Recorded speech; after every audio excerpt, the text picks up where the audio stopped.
అందరికీ నమస్కారమండి. ఆంధ్రప్రదేశ్ రాష్ట్ర వ్యాప్తంగా ఉన్న రైతు సోదరులు అందరికీ కూడా రాష్ట్ర ప్రభుత్వం మనకి కూటమి ప్రభుత్వం గొప్ప శుభవార్త అయితే చెప్పిందనమాట. మనకి ఎన్నికల టైంలో హామీ అయితే ఇచ్చింది కదా! ఇక్కడ మనకి అన్నదాత సుఖీభవ పథకం సంబంధించి గాను రూ. 20,000 అనేవైతే అందిస్తామని చెప్పి హామీ అయితే ఇవ్వడం అయితే జరిగింది కదండీ! మనకి కూటమి ప్రభుత్వం. అయితే ఈ నిధులు విడుదల చేయడానికి రాష్ట్ర ప్రభుత్వం అన్ని విధాలుగా అయితే ఎస్ నిధులు విడుదల చేయడానికైతే సహకరిస్తుందనమాట. సో, దీనికి సంబంధించి గాను ముఖ్యంగా చూసుకున్నట్లయితే అర్హులైన ప్రతి రైతన్నకి కూడా ఈ యొక్క నిధులనేవైతే కేటాయించబోతుందండి. సో, దాదాపుగా మనకి 4,500,00,00,000 నిధులు కేటాయించే అవకాశం ఉందన్నమాట. ఈ యొక్క ప్రతి రైతుకి అర్హులైన ప్రతి ఒక్కరికి ఈ యొక్క నిధులు వెళ్ళాలంటే. అయితే చాలామందికుండే సందేశం ఏంటంటే, ఈ యొక్క నిధులనేవైతే ఎప్పుడు విడుదల చేస్తారని చెప్పి చాలామందైతే అడుగుతున్నారు. అయితే ఈ వీడియో మొత్తంగా తెలుసుకుందామండి. అయితే ఇటువంటి లేటెస్ట్ అప్డేట్స్ అన్నీ కూడా మీరు మిస్ కాకుండా వెంటనే తెలుసుకోవాలనుకుంటే వెంటనే ఛానల్‌ని అయితే సబ్స్క్రైబ్ చేసుకోండి. దీని ద్వారా నేను పెట్టే ప్రతి లేటెస్ట్ అప్డేట్ కూడా మీకైతే ముందుగా తెలుస్తది. ఇంకా ఆలస్యం చేయకుండా వీడియోలోకైతే వెళ్ళిపోదాం. అయితే మనకి కూటమి ప్రభుత్వం ఎన్నికల టైంలో హామీ అయితే ఇచ్చింది గదండీ! మనకి ఈ యొక్క అన్నదాత సుఖీభవ పథకం నిధులు అనేవైతే విడుదల చేస్తామని చెప్పేసి, అయితే పెంచి అందిస్తామని చెప్పి హామీ అయితే ఇవ్వడం అయితే జరిగింది గదండీ! గత ప్రభుత్వంలో మనకి రాష్ట్ర ప్రభుత్వం తరపున రూ. 7,500 అలాగే కేంద్ర ప్రభుత్వం తరపున రూ. 6,000 చొప్పున అందించేవారు. మొత్తంగా మనకి రూ. 13,500 చొప్పున అందించేవారు. అయితే ఈ కూటమి ప్రభుత్వం మనకి ఎన్నికల టైంలో హామీ అయితే ఇచ్చింది కదా! రైతు భరోసాని కాస్త అన్నదాత సుఖీభవ పథకం కింద మార్చి 20,000 వరకు పెంపుకైతే అవకాశం అయితే ఇచ్చిందనమాట. సో, ఈ విధంగా చూసుకున్నట్లయితే రాష్ట్ర ప్రభుత్వం తరపున రూ. 14,000 అనేవైతే అందించబోతుందండి. అలాగే కేంద్ర ప్రభుత్వం తరపున రూ. 6,000 చొప్పున అందించబోతుంది. సో, దీనివల్ల ప్రతి రైతుకి కూడా అటు రాష్ట్ర ప్రభుత్వం తరపు నుంచి, కేంద్ర ప్రభుత్వం తరపు నుంచి మేలు చేకూరుతుందని చెప్పి రాష్ట్ర ప్రభుత్వం అయితే ఈ నిర్ణయం అయితే తీసుకుందనమాట. సో, ఇప్పటికే దాదాపుగా రైతులందరూ కూడా ఎదురు చూస్తున్నారు. ఈ యొక్క నిధులు ఎప్పుడు విడుదల చేస్తారని చెప్పేసి. అయితే మనకి గత సంవత్సరంలో నిధులనేవైతే విడుదల చేయవలసి ఉందండి. కాకపోతే మీ అందరికీ తెలిసే ఉంటుంది. వర్షాల కారణంగా చాలామంది రైతులైతే నష్టపోయారు. వారందరిని ఆదుకోవడం కోసం ప్రభుత్వం అయితే వారందరికీ అయితే సాయం అయితే చేయబడిందనమాట. అయితే ఈ యొక్క నిధులు కేటాయించడానికి కూడా ప్రభుత్వం దగ్గర అంతంత మాత్రాన బడ్జెట్ అయితే ఉంది. సో, ఈ నిధులన్నీ కూడా మనకి ఇప్పుడు కేటాయించిన నిధులనేవైతే విడుదల చేయబోతుందండి. సో, దాదాపుగా మనకి కూటమి ప్రభుత్వం మనకి మొన్న జరిగిన బడ్జెట్ మీటింగ్‌లో 4,500,00,000 నిధులు కేటాయించిందనమాట. ప్రత్యేకంగా ఈ యొక్క అన్నదాత సుఖీభవ పథకం సంబంధించి. దీన్ని బట్టి చూసుకుంటే ప్రభుత్వం మనకి ఈ యొక్క నిధులు అంటే అన్నదాత సుఖీభవ నిధులనేవైతే విడుదల చేయడానికి సిద్ధమైనట్టుగా తెలుస్తుందండి. అయితే ఈసారి మాత్రం అర్హులైన ప్రతి ఒక్కరికి కూడా ఈ నిధులనేవైతే అందించబడుతుందనమాట. సో, కేవలం అర్హులై ఎవరైతే ఉంటారో వారికి మాత్రమే ఈ యొక్క నిధులనేవైతే అందుతాయండి. అయితే మనకిక్కడ ముఖ్యంగా చూసుకున్నట్లయితే ఇన్‌పుట్ సబ్సిడీ కింద చాలామంది రైతులైతే ఆదుకోవడం అయితే జరిగిందనమాట మన ప్రభుత్వం అయితే. అయితే ఈసారి అక్కడ అలాంటిది ఏమీ లేదు కాబట్టి మనకి ఈసారి నిధులనేవైతే త్వరగా విడుదల చేసే అవకాశం ఉందనమాట. అంతే కాదండి మనకి కేంద్ర ప్రభుత్వం కూడా మనకి 19వ విడత కింద నిధులనేవైతే విడుదల చేయబోతుంది. అయితే మనకొచ్చిన సమాచారం ప్రకారం అంటే ఇది ఇంకా అఫీషియల్ అయితే కాదు. ఈ యొక్క రూ. 6,000 అనేవైతే మనకి ప్రతి ఏటా కూడా 3 విడతల కింద విడుదల చేసుకుంటూ రావడం అయితే జరుగుతుంది గదా! అయితే ఇప్పుడు ఈ యొక్క 6,000ని కాస్త 10,000 వరకు పెంచే ఆలోచనలు ఉన్నట్లు కేంద్ర ప్రభుత్వం అయితే తెలుస్తుందనమాట.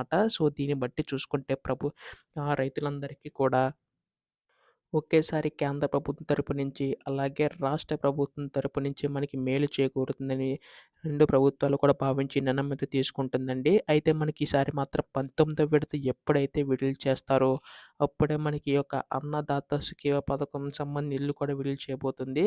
ఇప్పటికే గతంలో అయితే విడుదల చేయవలసి ఉంటుంది కదా! అయితే ఇక్కడ చూడండి రైతులకు 20,000 ఎప్పుడంటే అని చెప్పేసుందండి. అందులో అన్నదాత సుఖీభవ పథకం ప్రారంభానికి ప్రభుత్వం కసరత్తయితే చేస్తుందనమాట.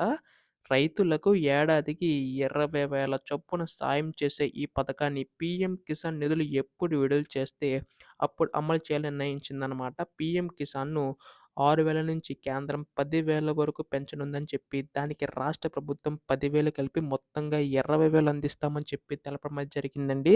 అలాగే 3 విడతల్లో కేంద్రం ఎంత ఇస్తుందో రాష్ట్రం కూడా అంతే ఇవ్వనుందనమాట. దీన్ని బట్టి చూసుకుంటే మనకి కేంద్ర ప్రభుత్వం మనకి 10,000 వరకు పెంచే ఆలోచనలో అయితే ఉందండి.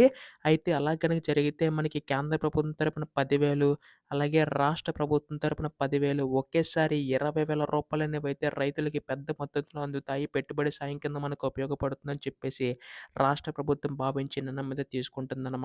సో, దీనికి సంబంధించి గాను మనకి కేంద్ర ప్రభుత్వం కూడా ఈ యొక్క 6,000 కాస్త 10,000 వరకు చేసే ఆలోచనలో ఉన్నట్లు తెలుస్తుందండి. అయితే ఈ నిధులు కూడా మనకి త్వరలో అయితే వెళ్లి కాబోతున్నాయండి.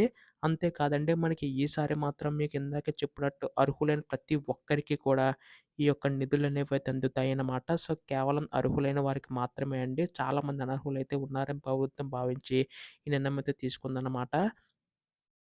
సో, దాదాపుగా ప్రతి రైతుకి కూడా మనకి ఈ యొక్క అన్నదాత సుఖీభవ పథకం సంబంధించిన నిధులనేవైతే అందుతాయన్నమాట. అయితే ఇప్పుడు మనకి ఎన్నికల టైంలో హామీ అయితే ఇచ్చింది కదా! ఇప్పుడు ఇందాకే చూపించినట్లు మనకి ఈ యొక్క నిధులు కూడా మనకి పీఎం కిసాన్‌తో పాటు విడుదలవుతాయని చెప్పి చాలామంది అడుగుతున్నారు. అవునండి. మనకి పీఎం కిసాన్ మనకి త్వరలోనే 19వ విడత కింద అయితే నిధులనేవైతే విడుదల కానున్నాయన్నమాట. అంటే ప్రతి సంవత్సరం కూడా పీఎం కిసాన్ ప్రధానమంత్రి యోజన కింద 3 విడతల్లో మనకి రూ. 6,000 చొప్పున అందించేవారు. అయితే ఈసారి మనకి గత ఏడాదిలో మనకి 2 విడతలనేవైతే వచ్చాయి. మూడో విడత మనకి జనవరి నెలాఖరులో గాని, ఫిబ్రవరి మొదటి వారంలో గాని విడుదల చేసే అవకాశం ఉందండి.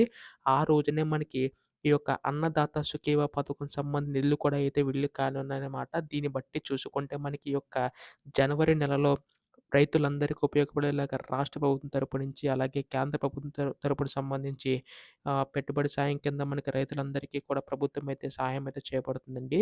ఇదొక గొప్ప శుభవార్త అని చెప్పాలి. అంతే కాదండి మనకి ఖచ్చితంగా ఈ కేవైసీ ఎవరైతే కంప్లీట్ చేయించుకుంటారో వారికి మాత్రమే ఈ యొక్క నిధులనేవైతే అందుతాయన్నమాట. రాష్ట్ర ప్రభుత్వం తరపున సంబంధించి కానీ, కేంద్ర ప్రభుత్వం తరపున సంబంధించి కానీ ఎవరైతే ఈ కేవైసీ చేయించుకుంటారో వారికి మాత్రమే వస్తుందనమాట. అయితే భూమి కలిగిన ఎవరైతే ఉంటారో వారికి మాత్రం పీఎం కిసాన్ అండి. అయితే మనకి రాష్ట్ర ప్రభుత్వం తరపున కౌలు రైతులకు గానీ, ఎవరికైనా సరే మనకు అర్హులైన ప్రతి ఒక్కరికి కూడా ఈ యొక్క నిధులనేవైతే వస్తాయండి. అలాగే ఎన్‌పీసీఈ లింకప్ అయితే కంపల్సరీగా అయితే చేయించుకోవాల్సి ఉంటుంది. సో, చాలామంది ఇదైతే చేయించుకోవడం లేదు. ఒకసారి చెక్ చేసుకోండి. సో, ఖచ్చితంగా ఎన్‌పీసీఐ లింకప్ ఎవరైతే చేయించుకుంటారో వారికి మాత్రమే వస్తుందనమాట. అంతే కాదండి మనకి కొన్ని షరతులు కూడా విధించడం అయితే జరిగింది. అది ఏంటంటే మనకి ఇన్‌కమ్ టాక్స్ పే చేసి అయితే ఉండకూడదు. ఒకవేళ సొంత ఇల్లు గనక కలిగి ఉంటే మాత్రం 1000 చదరపు అడుగుల లోపు అయితే ఉండాలి. అలాగే కరెంట్ బిల్లు కూడా మనకి 300 యూనిట్లు అయితే దాటి అయితే ఉండకూడదండి. 4 వెహికల్ ఉంటే మాత్రం మనకి ఈ యొక్క పథకం అయితే రాదు. గవర్నమెంట్ ఎంప్లాయీ అయితే ఉండకూడదండి. ఇలాగ అనేక నిబంధనలు పెట్టి మనకి రాష్ట్ర ప్రభుత్వం అర్హులైన వారికి మాత్రం ఇచ్చేలాగా ప్రణాళిక అయితే రూపొందిస్తుందనమాట. సో, దీనివలన అనర్హులందరిని తొలగించి అర్హులైన వారికి మాత్రమే ఈ యొక్క నిధులనేవైతే అందుతాయి. సో, ఖచ్చితంగా ప్రభుత్వంపై భారం పడకుండా మనకి ఎవరైతే అర్హులు ఉంటారో వారికే నిధులనేవైతే అందించేలాగా రాష్ట్ర ప్రభుత్వం అయితే ప్రణాళికైతే రూపొందిస్తుందనమాట. అయితే దీనిపై కూడా త్వరలో అధికార ప్రకటన వచ్చే అవకాశం ఉందండి. ఎప్పుడు దీనిపై అధికార ప్రకటన వచ్చినా మీరు ముందుగా తెలుసుకోవాలనుకుంటే ఇటువంటి లేటెస్ట్ అప్డేట్స్ అన్నీ కూడా ఛానెల్‌ని అయితే సబ్స్క్రైబ్ చేసుకోండి. మనకి 1000 సబ్స్క్రైబర్ల దగ్గరలో అయితే ఉన్నాం. మీ సపోర్ట్ ఉంటే ఈజీగా అయితే రీచ్ అవ్వచ్చు. సో, ఖచ్చితంగా ఛానెల్‌ని అయితే సబ్స్క్రైబ్ చేసుకోండి. ధన్యవాదములు. జై హింద్.